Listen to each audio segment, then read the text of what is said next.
Welcome back to Oblivious Maximus. I'm one of your hosts, Ben Searlo. Joining me as always is... Aaron. I'm here. How are you, mate? Host. So good. How are you? Good, mate. I've shaved my mustache off. Oh, yeah. Yeah, just change up, not going through a personal crisis or anything. Just, just want to get that out there. I want to get ahead of the allegations. I'm fine, actually. But I went to go for an ad and it was like, we want a 70s cop. And I was like, fuck! I should have kept it. Well, That's got what's going on with me. But joining us is... Lewis? Sam? Hey. Kaarst. The band Kaarst? Most of it. Yeah. Am I officially in? We haven't discussed had it that conversation. officially, but Let's do that now. Yeah. set a meeting official of or? the verbal terms contract. and Yeah. look, it's more of a concept Yeah. that lives within us. Yeah. I mean, you're in photos.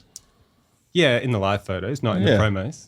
Are you in Aglo? Yeah. Well, yeah, everyone's in Aglo. Am I in Aglo? Yeah. Yeah, okay. Everyone's in Aglo. Cool. It's the same as nerve damage. It's a vague collective. Yeah. I feel like it's a real self-defense family type. Yeah. That. I mean, that's my only frame of reference for that. I'm sure another more famous band did that No, before that. they were the last. Yeah, they were the last. Yeah. Remember his blog? Yes. Yeah, that was crazy.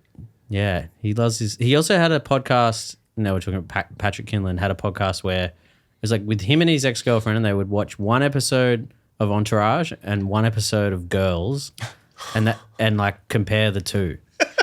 Great. And that was every episode of the podcast. I'm like, that's such a good idea, but I think they had a major falling out. Yeah, right. I mean, maybe they Fair enough. Yeah, Yeah. That'll do it. quite the recipe. Well, you can't find it online, so I think I can just do it now. Yeah. Sick. Do over. Thanks for being here. Obviously, I talk to you almost every day. Yeah. About Aglo. Yeah. And pitching ideas Yeah. mainly. Yeah, and then we work out harmonies, Yeah. the riff and stuff. Yeah. Sam, I don't talk to you every day, sadly. No, but maybe we could. Maybe this is the start of that. We could talk harmonies. We could. Yeah.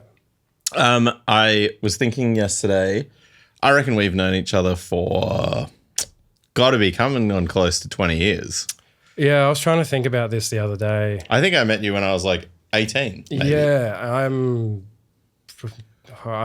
yeah, I was trying to pin it down. I think it must have been around 2007, maybe 2006. Yeah, that's what I mean. Fucking forever. It's insane. Yeah, I feel like we played house shows together. Yeah. When I maybe still had long hair.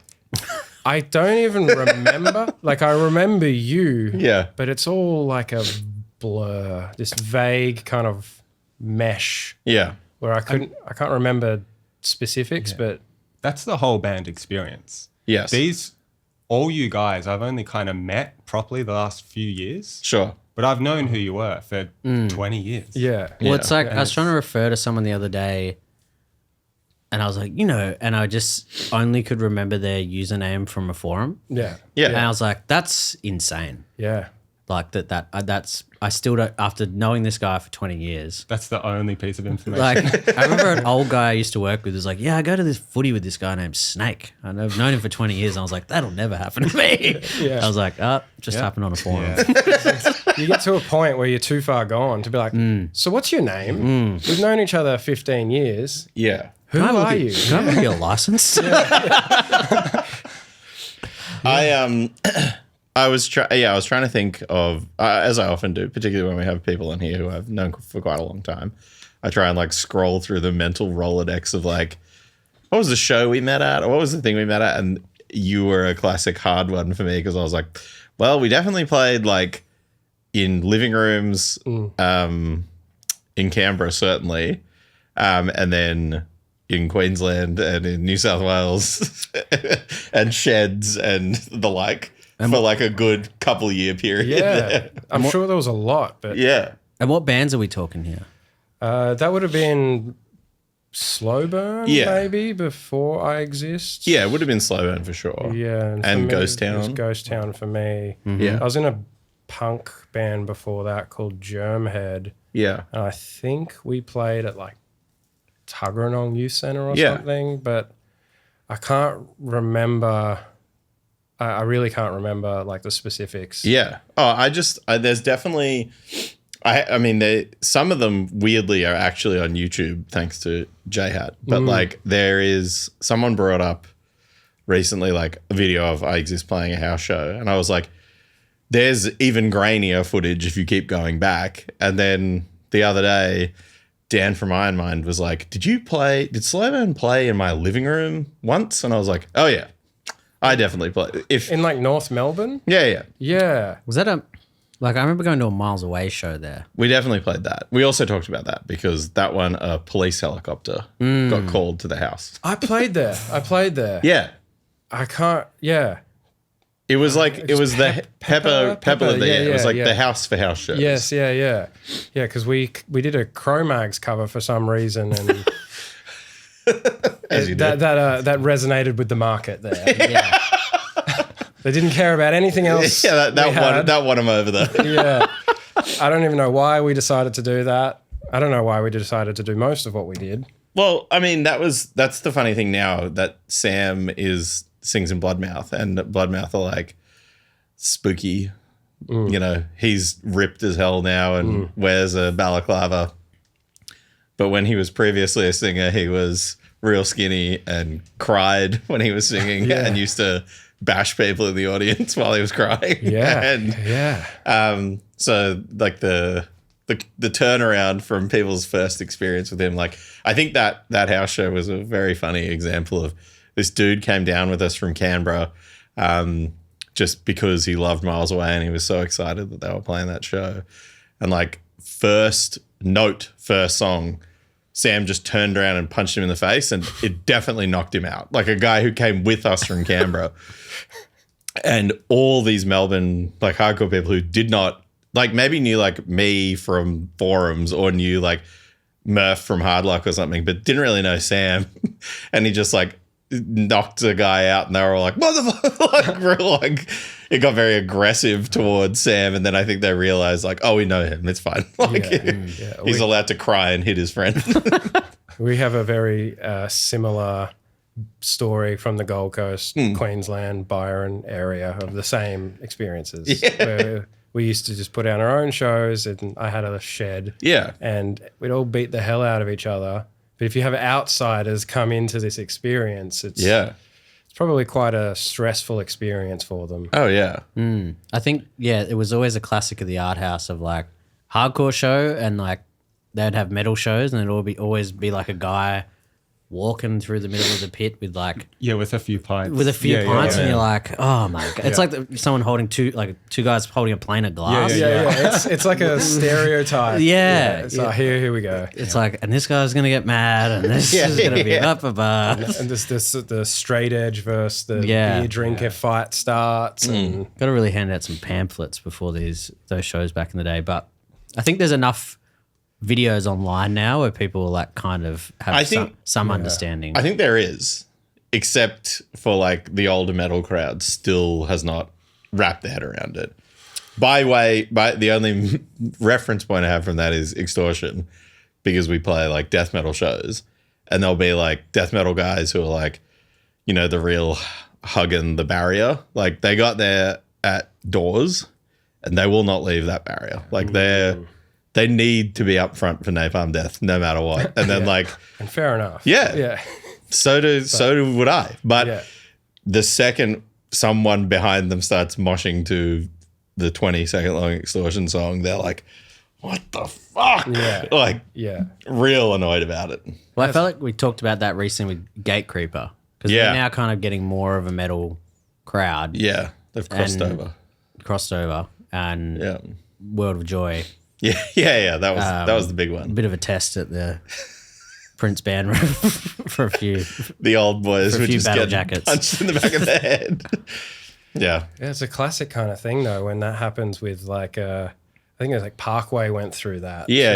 Because they would tour with like, was it Bleeding Through or something that, and they'd get this metal crowd at the front, and then the hardcore people would start their dancing, and it's like, what the fuck is going on? But then the Parkway thing was that the Parkway fans were wearing a youth large shirt, you know, and the metal fans were in an XL. They were quite easy to separate, you could tell who's who. You can distinguish them. Yeah. Now it's flipped.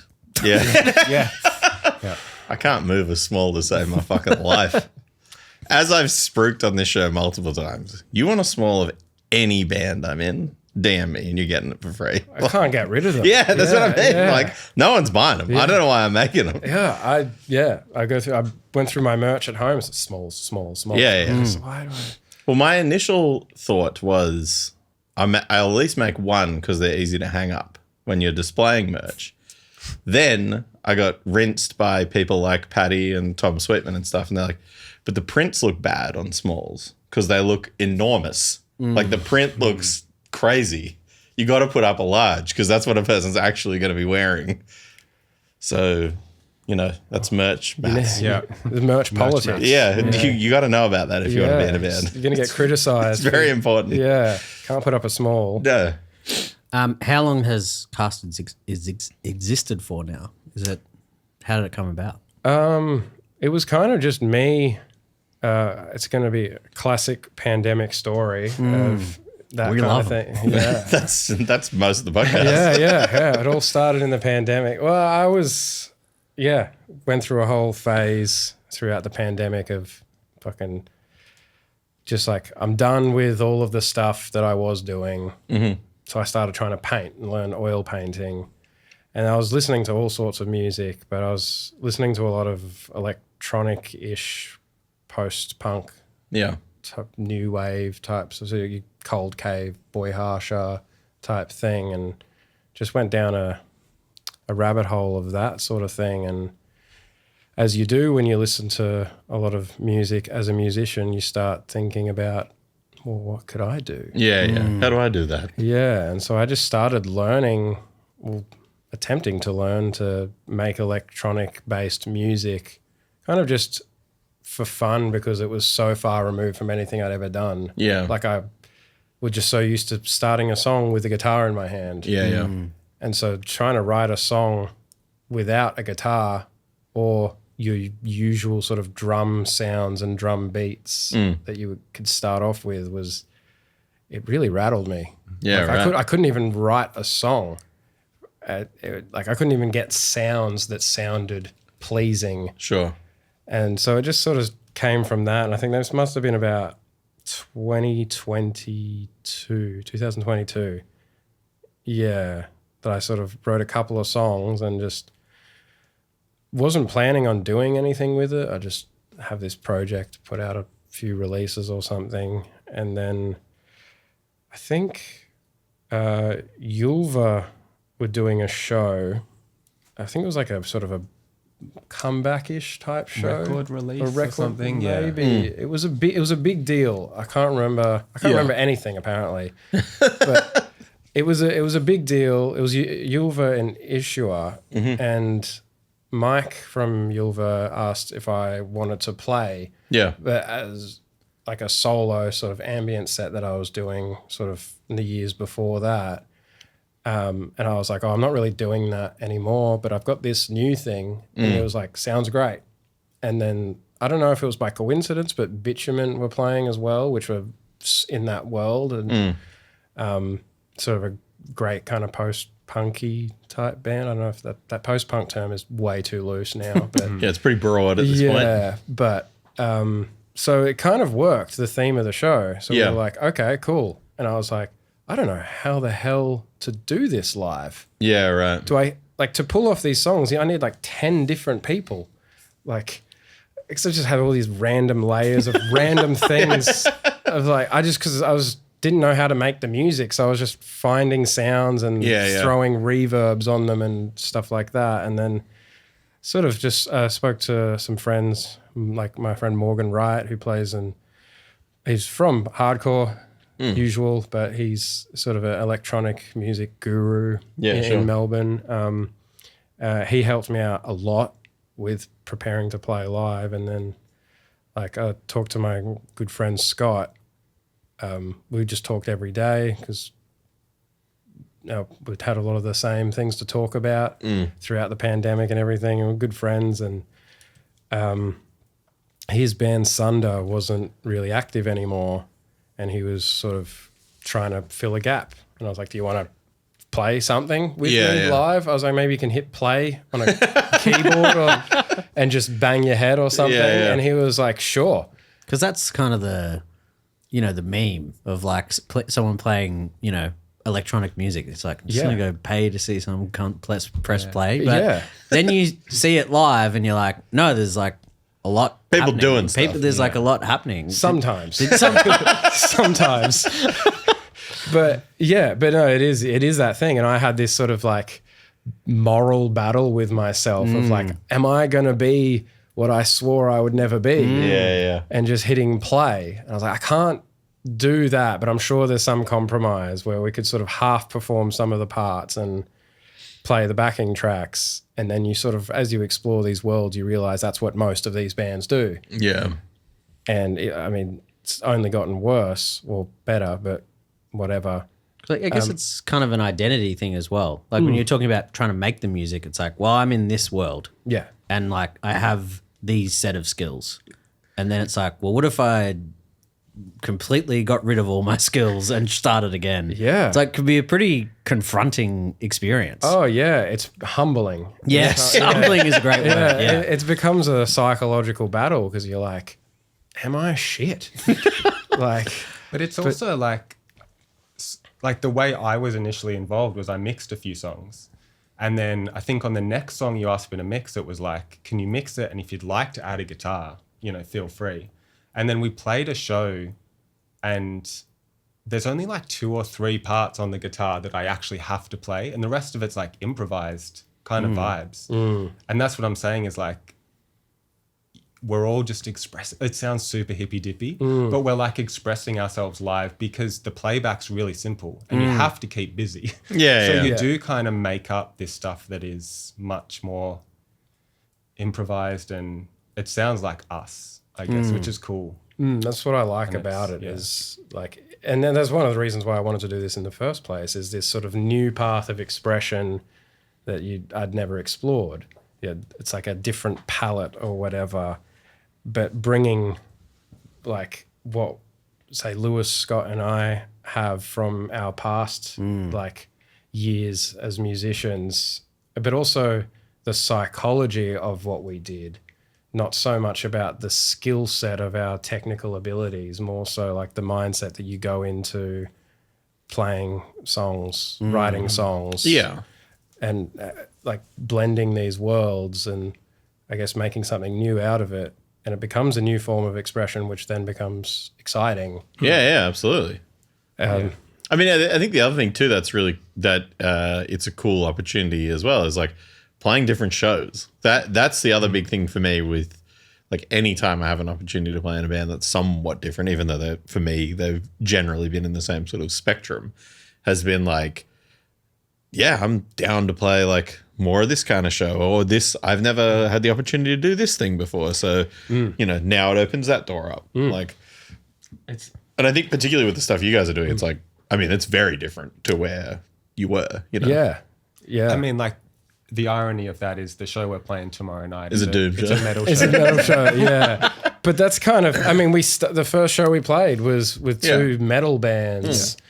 But I think thematically there becomes sort of this Venn diagram crossover where it's like it makes sense in a way that doesn't seem to make sense.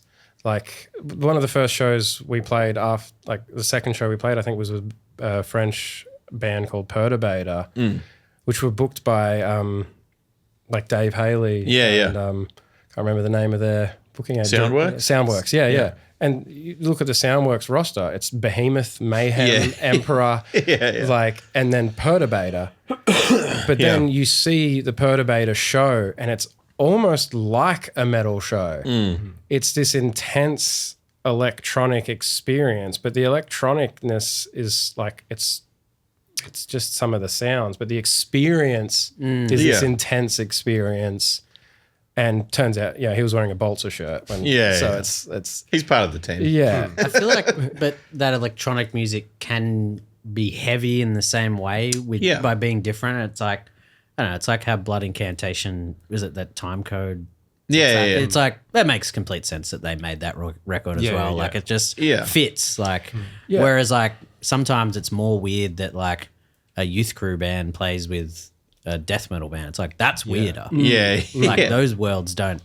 Yeah. It's somehow we're further away from the music with the electronicness, but somehow it's closer in every other way. I mean, I remember not that it was that weird a thing broadly, but like when I toured with Kyle Esser, the homie was using a theremin, and I remember seeing that on stage and being like, I got to play with that thing. There's nothing's going to stop me from fucking around with that theremin. And like first show, watched him use it, and I was like, because I didn't realize that it was like on songs on their records. I didn't either. Yeah, and then when I listened back after seeing them play those songs live, it like on the record it sounds like guitar. Like it sounds like he's doing some weird, got pedals going and doing wild, high-end guitar shit. And live he's just like wobbling his hand around this theremin, and we were all like obviously drunk as fuck and just like, this is so sick. Like so, and then like second show we played, we were like, well, I think like all of us, like kind of schoolboys, like bumping into each other, like, "Hey mate, can we play with your theremin?" And he was like, "Yeah, go for it." We were all like, "Oh!" Like, yeah, it makes sense. Like I could, as soon as you said that, I was picturing like Pentagram or something that, doing making spooky sounds with it, and it's like, why don't we do this? Yeah, and I mean, I think like we certainly. I mean, I used to do it I just had this thing on every record where we're like, we got to get Hammond organ on it. Like, because we're like, that's like the trope of stoner doom bands is like, we got to either have organ or harmonica. And I remember, I mean, I don't know if we were talking about it once, but like, I reckon every I Exist record, we had someone lined up to play harmonica just because of Sabbath. Like, it was like, Ozzy played harmonica in Sabbath. We got to have like a harmonica solo. And then every record it didn't happen, and then we're like, all right, we'll get an actual keyboard player to come play an organ part.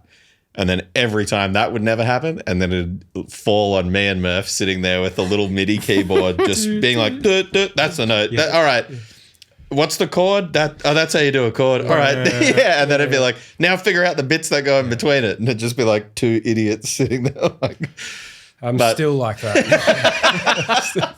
And that's making music. That's making music. Yeah.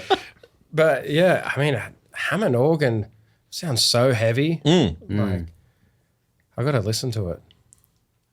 Did it rule? Like, I mean, obviously it was just a MIDI keyboard with the sounds. We did it. Like, I think on the third record we had whoever Fuller had teed us up with, that was like a guy he knew that had a proper one and would come in and do it. And it was like, it's going to cost us a bit of money because we've got to wheel this fucking massive thing in, and like we're not going to be able to do it here because you can't get it upstairs, and like there was all these parameters around getting the organ in.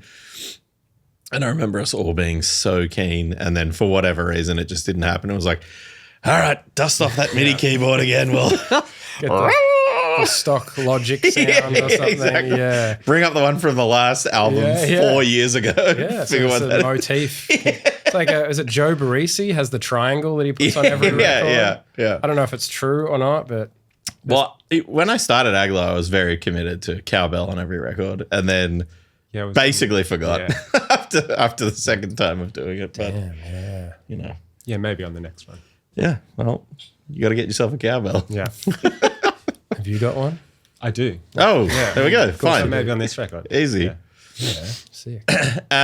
So playing tomorrow. So live, the band is you singing, you playing guitar, and Scott. Is that correct? Yes, Scott. Doing keys or doing everything else? What's the vibe? He was essentially doing everything else, but tomorrow he's going to be playing bass mostly. Okay. And so a little bit of synth. A little bit of synth. Yeah. He said if he's feeling really saucy. But this is the first time we're doing it in this formation.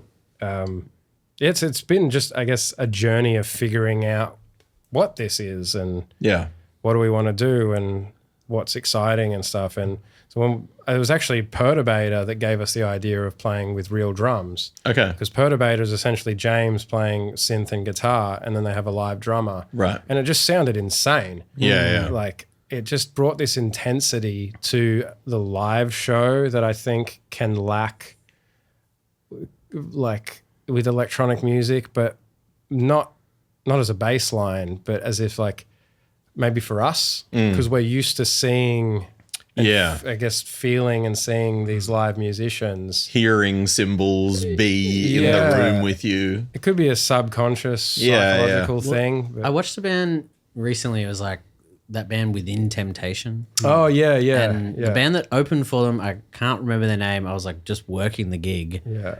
And the opening band like just had electronic drums. Their drummer's wife was giving birth, so he couldn't play the show last minute. Yeah. So they just had it, and it was at Max Watts, and like obviously they did it because it was very last minute, and it was like very noticeable. And as a person who's not a professional and hasn't really, I'm like, couldn't normally pick it. Like I'm like, wow, this sounds so empty. Like it's live drums can sometimes be overpowering. Like I went and watched a musical recently where they had a live drum kit on stage, and I was like, that should be somewhere else. Drums, they should cover that up a bit more. But it, and then seeing the Chain in Perth with two fucking drummers, I was like, this is insanity. Like it was so sick. Yeah. The vibe of it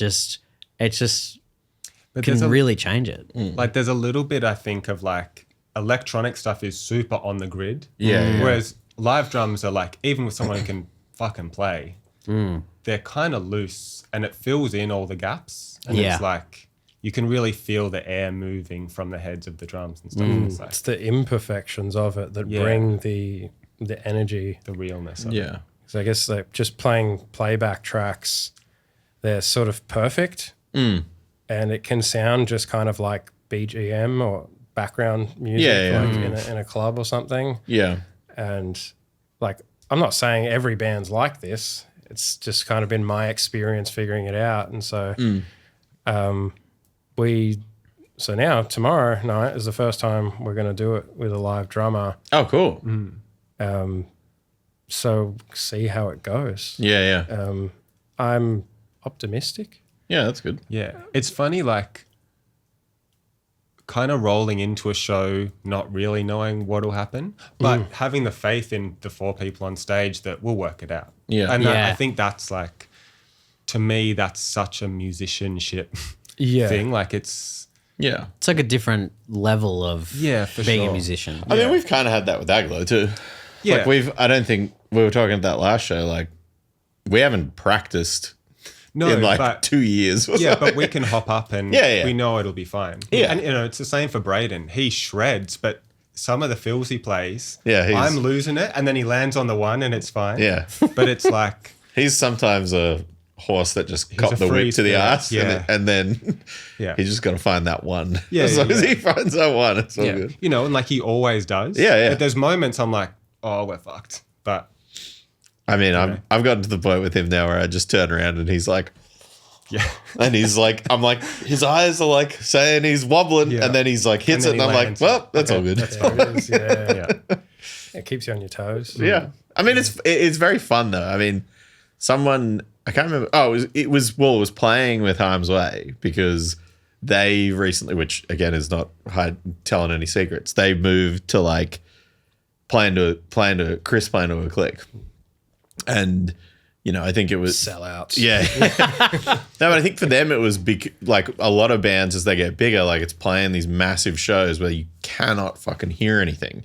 And so like you can't deal with the variables. So you need to be able to sound the same way. So him basically playing to like a click and scratch tracks, and then the band just plays to him. Like they don't play to a click. They don't play. That's more or less what we're doing. He's just playing to the thing so that he's got the grid to stay on.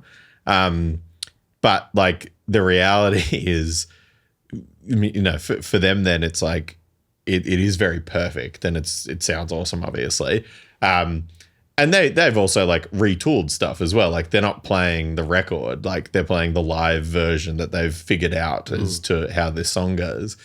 But then us playing that show with them and Braden being like, it being so hot at that show, so packed, and Braden just being like, hadn't practiced with him and sort of also don't have a set list because the songs are so long, we don't really need to write them down. There's only 5 of them anyway, but just turning around and being like, this song now, and him being like kind of counting in faster than what I was expecting. I'm like, I guess this is how the song goes now. And then like him doing a wild fill and it sounding really sick, and then just hitting the breakdowny bit, and then it being the right tempo. And I'm like, oh man, this is this rips. This is awesome. Yeah. It becomes really fun. Like, Yeah, it's the sort of that exciting dynamic of what's going to happen. But also, I guess if you're a professional touring band like Harm's Way, you start thinking about, we've got to be able to deliver a performance every night. And, you know, and again, a band like that too, they've been a band for 20 years, and like people like their songs. They want to hear them the way they are meant to be played. Yeah. They don't want to hear. Yeah, it's this whole thing with sort of these bigger bands like your Polarises or whoever, where people get all like, oh, they've got backing tracks and stuff like that. And it's like, yeah, but there's 5,000 people there that have paid good money to see their favorite band. Imagine if they just show up half drunk and sort of sloppily get through the songs. It'd be a terrible fan experience. Yeah. So it's this sort of this battle that I think we all go through of like, what's morally good to do and what's not. And I don't know if there's a right answer, but it becomes like a different product, I guess, and or like a different phase. I think because then you're like, I imagine for a lot of those bands, it's like, how can we make this sound as crisp and as cool as possible? Yeah. Because like even, you know, being at the Rev with Harm's Way, I was like, that sounded unreal. Yeah. Like in a band, like, and then going to see like, you know, the fucking Parkway at The arena. The arena. Yeah. I was like, this sounds like it's a different product. Whereas like you're, you know, improvising and getting like, well, not improvising, but just like you're getting close to that. Like it's a unique experience each time. Yeah. You know, for better or worse, there's certainly been times that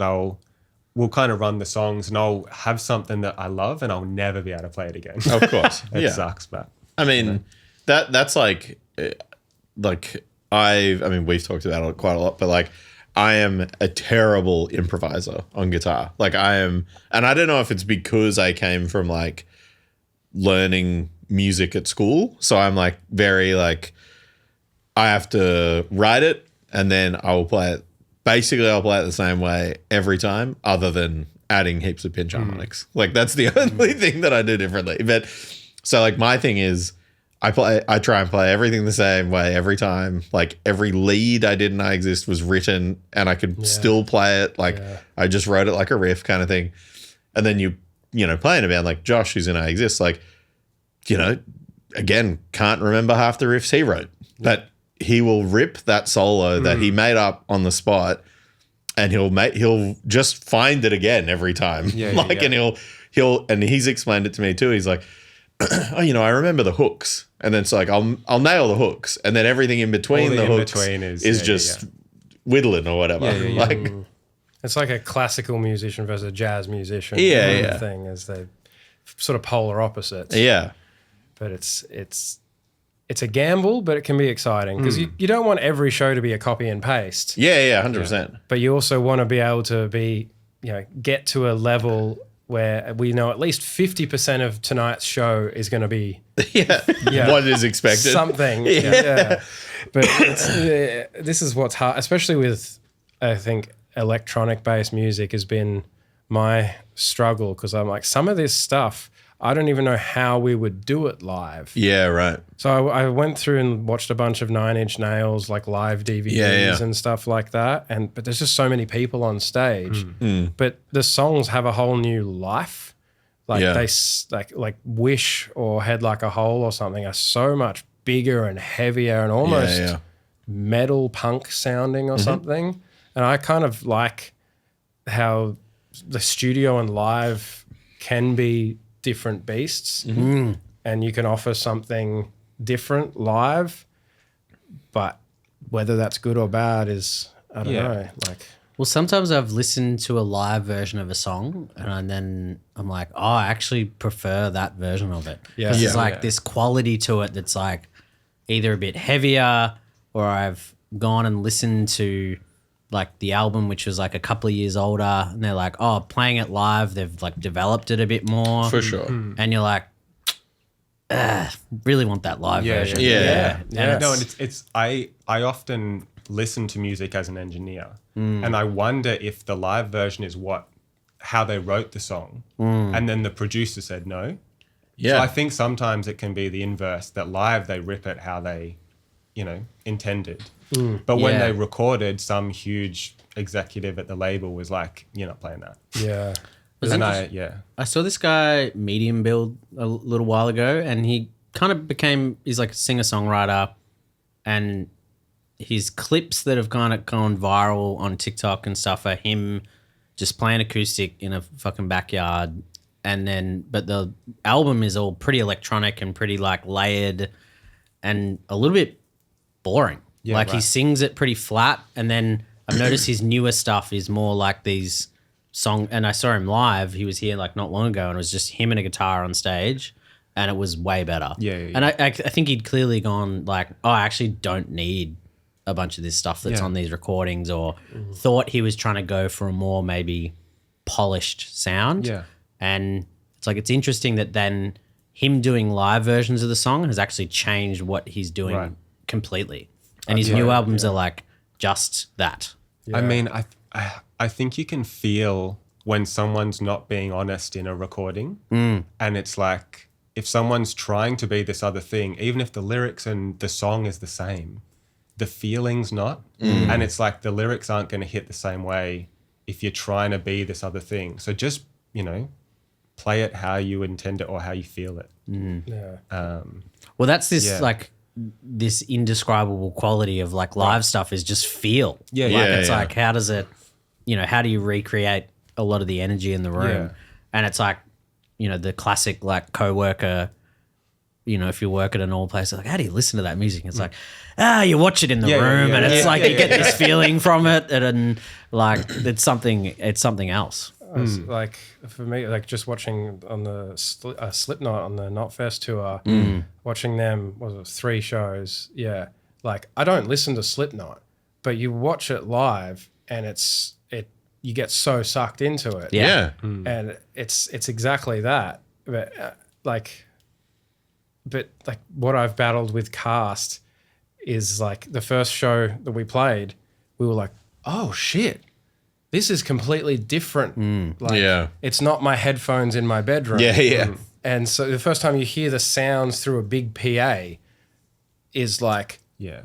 I want to go back to the studio and rewrite this right now. Like it takes on a whole new life. Yeah. And I think you see it with bands like when I'm sure you've had similar experiences. You essentially write a song in the studio to an extent, or you flesh Yeah. out the parts. Yeah. I'm not quite sure what to do with this bit. We'll figure it out. Yeah. Punch in a few times, go back and forth. You play it live 10, 20 times or something. It starts to change a bit. Oh yeah, big time. Even little details, a Yeah. kick drum placement or something. And it's like you see bands like over 10, 20 years, like the songs just take this whole new life. And so Yeah. it's like, it's kind of a crazy thing to write a song, record it, put it out, and then go play it live and then keep figuring it out for Yeah. a bit. Like I know a lot of touring bands kind of do that. But if you're not a touring band, it's kind of hard to do. But it's kind of a natural journey Yeah. that the songs will take. Well, I mean, my recent thing with that was recording that I Exist cover. Like, was writing this song when I was 19 and playing it. And it's like, and then, we recorded it and then I played it for the next 10 years. And the way it sounds on the Aglo thing is like probably closer to the way I Exist played it after 10 years. But if you listen to the I Exist version, it's like almost double speed. Like it's so much faster. And there's things in it that like now I listen to in the I Exist one, I'm like, that's not how I play guitar. Like, why did I do that? But it would have been like me sitting there and being like, it was the first I Exist record, and like Josh, I hadn't really played that much guitar with him before, and like he was playing it maybe this way, and I was like, well, I'll just play it how he plays it, because that's going to be easier than me teaching him how to play it the way I play it. And then the way the Aglo one is like, well, that's how I played it. Yeah, and that's how I've always played it. Yeah.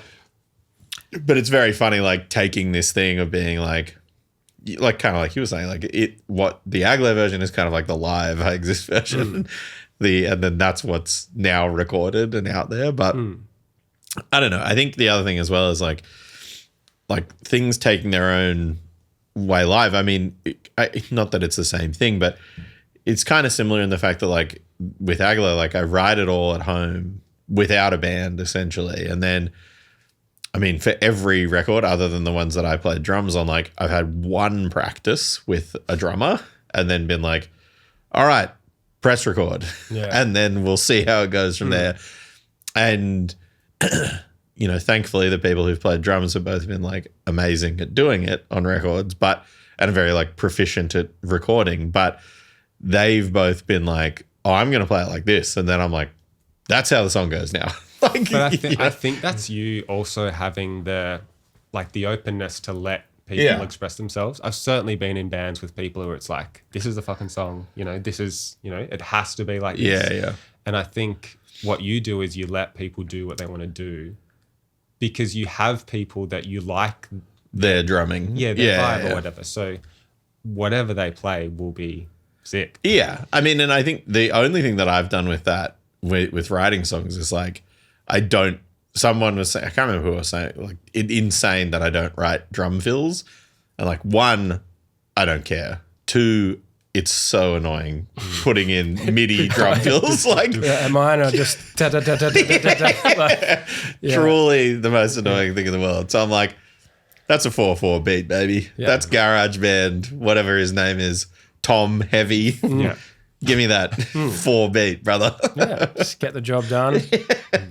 But so I guess that the point of that is how do you go with something like that? Like you are, if you're making the music, yourself, are you needing to draw inspiration for other parts that are the things that maybe you don't play live? Like how do you get your head around that when you're writing the songs? Yeah, well, that is kind of one of the reasons why I think I asked Lewis to see if he wanted to contribute anything, is because I know Lewis. I like him as a person and as a musician. Thank God. Sorry if this is a bit intense for you right now. This is a big moment right now, but I do officially like you. Good to get it recorded. Yeah, there we go. I've got some paperwork. Yeah. But you sort of, for me, if like I like the people and them as musicians, and I just make the decision that it's like I'm happy for them to just contribute with their thing. Yeah. And it's a very conscious thing. And it's hard writing songs like this that's not just 2 guitars, a bass and drums. Yeah. That I start to get like, I go down these spirals that become like an existential crisis by the end of it of like, what is a sound? Why do I want to play a D sharp chord? And then it becomes exhausting that I'm like, do you have anything to relieve me of this burden? Yeah. And then Scott or Lewis will play something that I'd never thought of. Yeah. And be like, oh, that's awesome. Sometimes it's not what I want but like just it gets a ball rolling. Yeah. Like it just takes, like they come from, everyone will present something from a completely different perspective that's just natural for them, but you'd have never thought of it. It's like I've played in 2 bands, and one was like very much, one person was like, these are how the songs go. Yeah. And you're like, okay, we play live and that's fun, but then it wasn't very like fulfilling. Yeah. And then I think I've talked about it on here, the other band, there was no real main songwriter, and it was like a bit all over the place. But then like doing stand-up, it's very solo pursuit, but like write a lot with other comedians, and just simply going like, I've had like an idea and being able to go like, I think this is funny. And someone goes, okay, why do you think it's funny? And you're like, well, because of this, this, and this. Have you thought about this? Have you thought about that? And just simply being able to bounce that idea off someone has like made me a better comedian, and also finding people that kind of you gel with in that style as well. Because I've written with other people and it's like, this doesn't work. Every idea they give me, I'm like, nah, I don't like that. If you have to explain it to Yeah. It's like if you're like a Norm Macdonald Yeah. fan or something, but they don't even know who he is, and you try and present that kind of joke to someone, it's going to be weird. But if you sort of both live in this same world, it can be really fun to go back and forth. And like Lewis and I were talking about this on the way here about writing and recording songs. It's like you sort of have this unspoken context that already exists. Big time. Yeah. Especially in hardcore or something. Like, especially like alternative music, you're like, we all have the frame of reference. So when we say a word, you know, or like an album, we all know what, you know what I mean? Yeah. Because, you're like, there's this shared, like... Yeah, like the foundation understanding, of it is there, It's interesting, like, sometimes I won't even have an idea. My role is to confirm that your ideas are okay.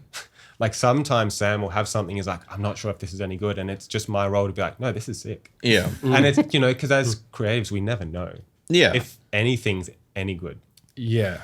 You sort of have to like road test it a bit. So I guess it's like testing out jokes for the first time is you're not going to know until you show someone or present it to someone. Well, I think with music, it's much more like, here's the product and you can put it out and, you know, you can show people. And I do a bit of that with jokes, and then you'll get up in front of an audience and you're like, well, I didn't like that. But often it's a communication problem. It's like, I haven't communicated this idea very well. And it's like, all right, so I have to go back and, I mean, writing my most recent show was called Punk Music. And I was like, how does someone that I'd have nights where there'd be like pretty, you know, people who are pretty aware of what's going on, of like aware of the punk scene, and I could make jokes I couldn't make in other shows where I was like, oh, all right, these three older women like the Sex Pistols. Like, I don't know anything about the Sex Pistols, but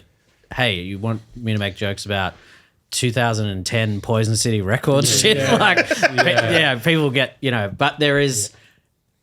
But then there was a fun of like, how can I explain this to people? So I think people have, with music, it's like, if they understand the context of it, they get it. I feel like sometimes now it's like, I listen to like a lot of some noise music and I'm like, this is too past me. this is too far past me. But then it probably is. But it's, I describe it to people sometimes as like, say you've never had a cup of coffee in your life and you go straight to drinking a double espresso. Yes. It's going to taste awful. Yeah. That's the big thing we talk a lot about with heavy music. Someone's like, how can you listen to this? And it's like, well, I listened to fucking Metallica ages ago. And then you just... I'm conditioned. I'm conditioned, It's been this 20-year journey to get here. Yeah, the whole thing for me now is like, truly death metal is like background noise at this point. So like even the most psycho death metal now to me is like, it's psycho, but like I can acknowledge that it's crazy, but at the same time I'm down to put up with it at 6 a.m. I'm down to put up with it live. I can put it like, and some people are like, it's so jarring. Like that's just... But you learn to appreciate more of it. Like once you have the foundation, you can hear the harmony and like the melody and stuff when, you know, for a normie, of course, hearing extreme bands, they're like, what is this? Like, they're just hearing distortion. I remember my auntie saying, is the guitar meant to be so distorted? It sounds like there's something wrong with the guitar amp. But it's like, it's not her fault. She, of course. She's just from a totally different world. But if I feel like also, if you have to explain it to your audience, then it's probably not working. If I show someone a song and it's not, you can almost tell before they even say anything. It might be the same with comedy. Like halfway through a bit, you already know.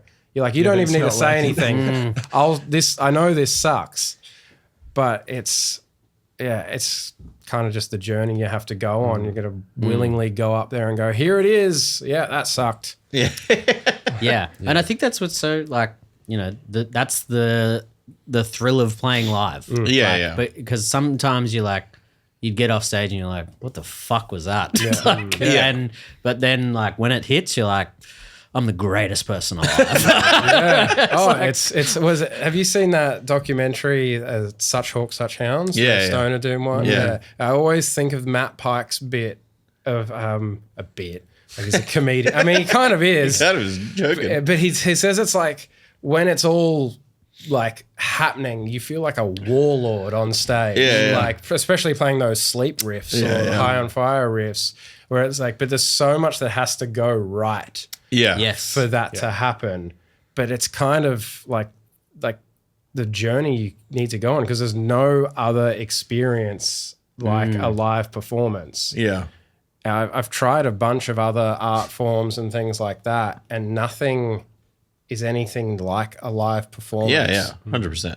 It's I've talked about it on here heaps, but like I only play music to play shows, basically. Like it's everything is the function to play a show. And like I love making the songs, I love recording them, I love talking about it, obviously. Like I love all that stuff, but like it's all about playing it live. Yeah. And that's the same thing for me too. It's all about, I love going to shows and I love just, the environment of it and everything. And so like the thing for me, the end goal is always got to be like, what's this going to be like when it's in front of people, I definitely think that too, and I kind of feel like most musicians would in some way. I don't know how the recording engineer feels about this. Yeah, I'm totally the opposite. I love the making and I love the recording, and then once you have to have a group chat and you have to organize merch. Oh and yeah, jam, that's I'm like, all a that disaster. stuff, yeah. The admin sucks. but like the admin. Yeah. I mean, like for engineering, I'm kind of in a band for a month. I'm making a record. I'm invested. I'm involved, and then I'm all done. Yeah. Like, and I found that's really Except what Aglo. I like. Except, but Aglo's not like I've roped you in. it. But it's not as intense as other bands. But it's cool that I can kind of have I fill my cup yeah. in a band while I'm making a record, and then it's out and I'm all done. Yeah. But I think I can't imagine there's a person alive who enjoys the admin that goes with playing live. Because I think if someone had said to me, like, when I started stand-up, like, you'll have to send a fuckload of emails to do that thing, I'd be like, really? Yeah. Really? Like, and you'll have to sit there by yourself and write heaps. But then you get there and you're like, fuck, it's worth it. Yeah. I think it was a Hard Law podcast, your mates, that I was listening to, the Todd Jones one, actually. Yeah. It was a fucking great episode. Yeah, absolutely. But they were talking about, I can't remember the details, but you go through 23 hours of hell in a day just for that half an hour that makes you go, it was worth it. Yeah. And I'm sure at their level, it is much more worth it on a daily basis. Because, people like Nails and they're going to go see Nails and Twitching Tongues or whatever bands they're in. For us, it's a real gamble playing a local show. Oh, yeah. Is it could be the best show you've ever played or some of the worst. Yeah. Like we could play to 3 people tomorrow night. Yeah. Or 200. But I'm keen to give it a go. Yeah. I mean, I think the other thing too that, I think we've all been doing it for quite a long time now. Like a good example is Braden, who plays in Aglo, is quite a lot younger than us and hasn't been doing it for as long. But I mean, probably by volume, he's done more than anyone because he plays in 30 fucking bands. Yeah. But,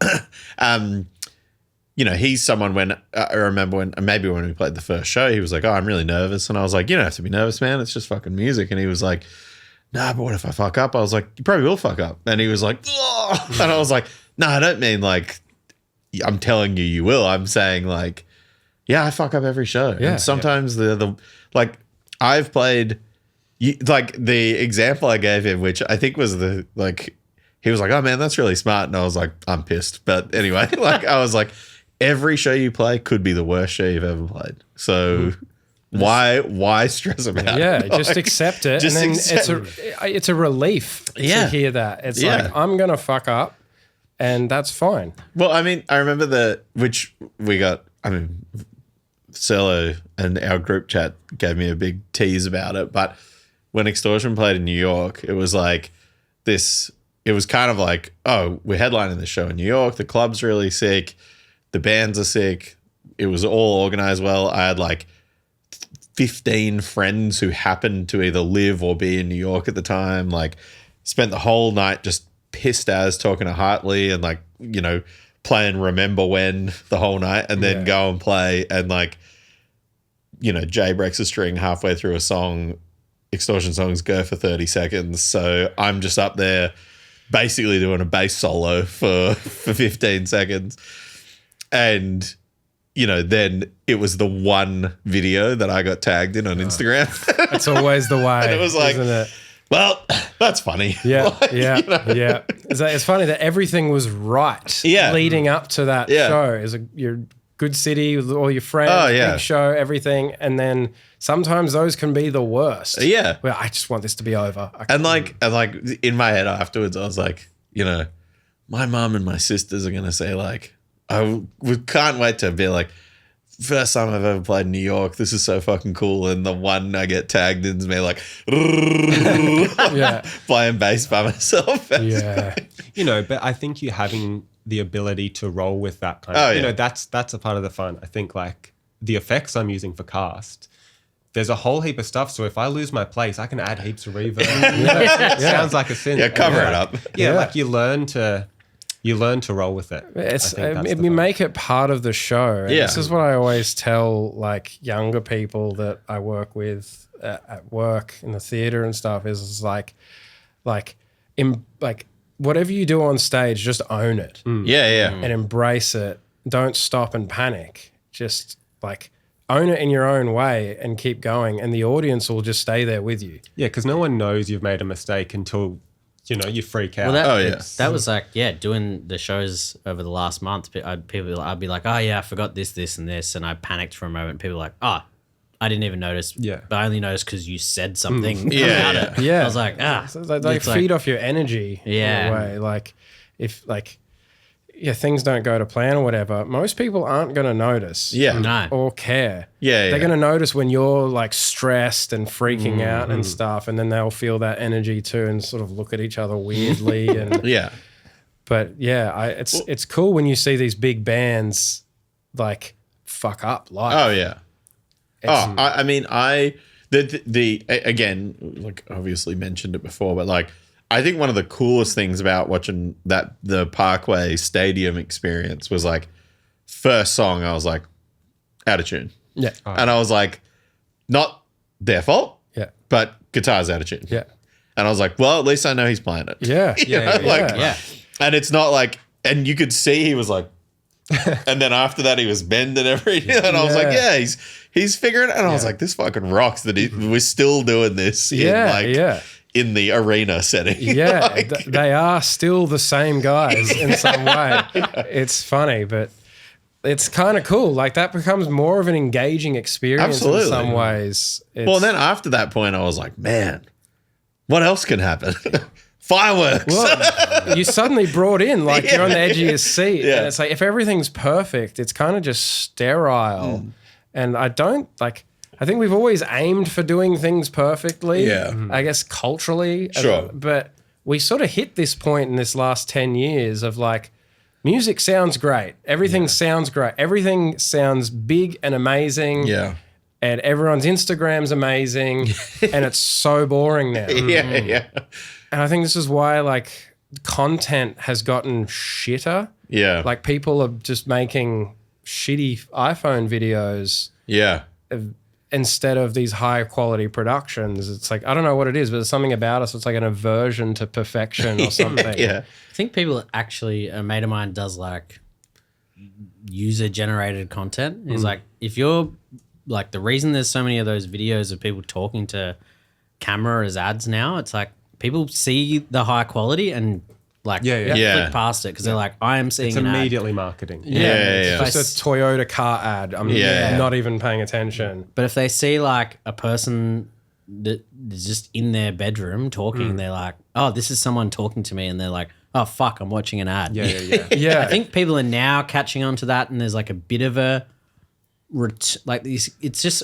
But trends are just so like this now. Yeah. It's like high quality again, low quality again. High quality. Like there's times that I'll watch an ad and I think it's a meme and like I'm waiting. Waiting for Where's the joke? Like, they fucking got me. Sucked in again. Yeah. That's happening. Now I'm buying a fucking mop for some reason. You're like waiting for the punchline and you're like, oh no, this is just an ad. I've been marketed to. Yeah. I'll have to buy it now. All right. Speaking of marketing, we've had you here for an hour. Oh shit. Spruik it up. I mean, this is going to come out after you've played that show. So That's by all right. then the show would have been so sick. But what do you got coming up? You got anything else come on the cards or? So no, we just got this show, the bigger Bendigo. Yeah. There's Tomorrow some music night. in the works. Yeah, we got music in the works. Probably 5 or 6 tracks Nice. in the sort of 50 to 70% completed range. That, like, where we got offered this show, I was like, yeah, okay, let's do it. Like, Yeah. because we hadn't done a show in almost a year, and I think I was busy touring mostly. I know Scott and Lewis have their own lives going on as well. It's not just about when I'm free. Yeah. But it just sort of came at the right time where I'd been writing a lot of music, and I was like, all right, this will kick my ass a bit and sort of light the fire. And it started to happen now. So we just put out a new song. I don't know when, a week or two ago. Yep. And it's kind of the start of trying to start rolling things out. Cool. We're going to start rolling out singles Nice. and hopefully lead to a bigger release of some sort. Yeah, cool. But yeah, it's just kind of just the start now. We're sort of testing out a new live experience and then maybe trying to see if we can tour that. Yeah, cool. Just play more shows. But yeah, there'll be new music coming out. Hell yeah. I want to say in the next month or two, but we'll see how we go. We'll see how we go. See if I get around to it. Yeah. Well, you've committed to being. You like Lewis? Yeah. Yeah, I do. That's locked in at That's least. locked in. I officially. I was thinking about this. I won't go off on a tangent, but like when you were saying that we don't remember how we met. Yeah. But we just knew each other at some Yes. point. It was the same with you, Yeah. and I can't pin down when we met, and I can't with Scott either. Is it just at some point we were? I remember you texting. did sound at a Colossus show when I said hello, but I already knew who you were. Yeah. Wow. So this was like 10 years ago, maybe.